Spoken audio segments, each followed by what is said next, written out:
namanya Ibrahim Al-Asom. Kalau pernah dengar.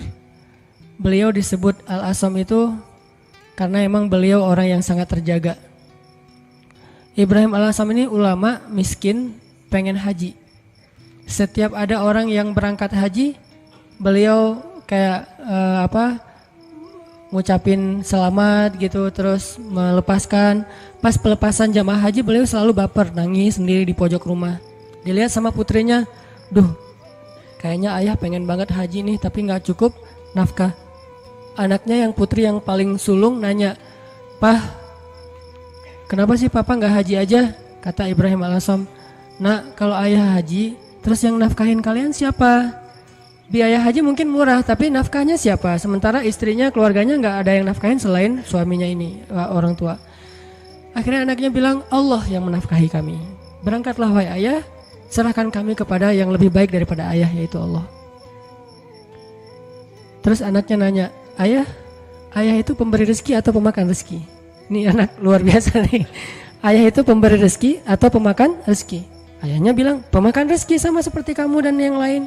"Ya kalau gitu serahkan kami kepada pemberi rezeki. Berangkat wahai ayah." "Beneran? Ibu gimana?" "Udah ibu biar aku aja yang ngobrol sama ibu mah. Biarin ayah berangkat haji, nanti biar Allah yang jaga kita." Setelah dibujuk akhirnya setuju. Berangkat nih Ibrahim Al-Asom. Berangkat. Di tengah jalan berdoa, "Ya Allah, saya titipkan keluarga saya kepada Engkau. Engkau sebaik-baik yang menjaga, yang memelihara. Saya aja Engkau pelihara, apalagi keluarga saya." Akhirnya berangkat. Hari pertama nafkah yang disiapin sama ayah mereka masih cukup. Hari kedua, hari ketiga, hari keempat mulai kurang nih. Udah nggak cukup makanannya. Rotinya habis. Cuma ada air putih doang. Korma udah habis. Mulailah ibunya mengeluh. Ngeluh kepada anak yang perempuan, "Nih gara-gara kamu nih. Gara-gara kamu akhirnya ayah berangkat. Terus kita gimana, nasib kita gimana, dan seterusnya ngeluh." Anaknya nanya lagi kepada ibunya, "Mah, ayah kita itu pemakan rezeki atau pemberi rezeki?" Kata mahnya, "Ya pemakan rezeki sama dengan kita, tapi kan tetap harus ikhtiar." "Ya udah kalau gitu, pemakan rezeki telah pergi, sedangkan pemberi rezeki terus menjaga kita."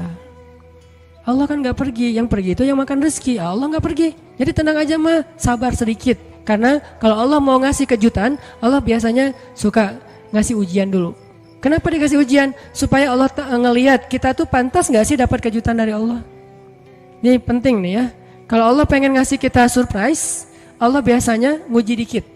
Kenapa diuji? Karena Allah pengen lihat kita tuh pantas gak sih dapat surprise yang luar biasa dari Allah. Kalau kita bersabar, Allah kasih tuh kejutan yang luar biasa. Sabar mah, sabar.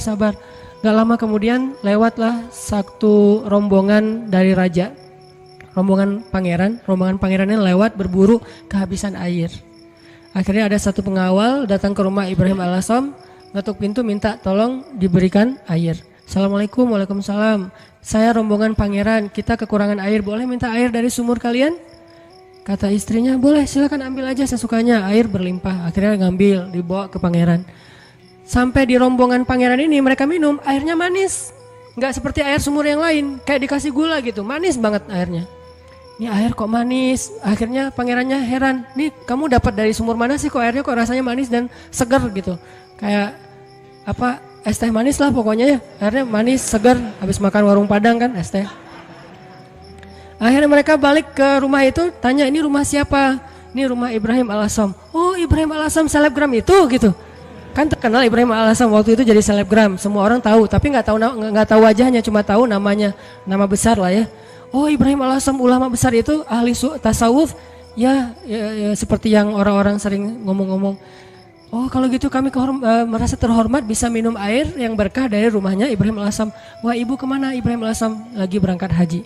"Apa yang kalian butuhkan?" "Allah yang mencukupkan segala kebutuhan kami." Kan harga diri ya, nggak mau mengemis.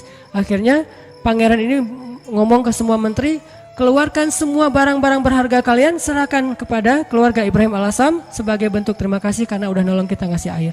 Akhirnya mereka ngasih emas segala macam berpeti-peti gitu, taruh di rumah Ibrahim Al-Asom dan mereka melanjutkan perjalanan.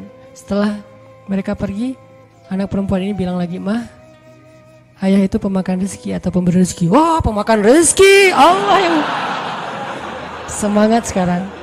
Mamanya udah semakin yakin. ayahnya pulang, harta itu belum habis. Selama beberapa tahun mereka bisa makan tanpa harus bersusah payah. Nah ini artinya tingkat keyakinan kepada Allah itu setelah ikhtiar pastinya memberi kita kejutan-kejutan yang kita nggak pernah bisa ngebayangin. Nah dalam hidup kita kadang-kadang harus berani bertaruh karena Allah. Kan kita sering gambling karena manusia kan.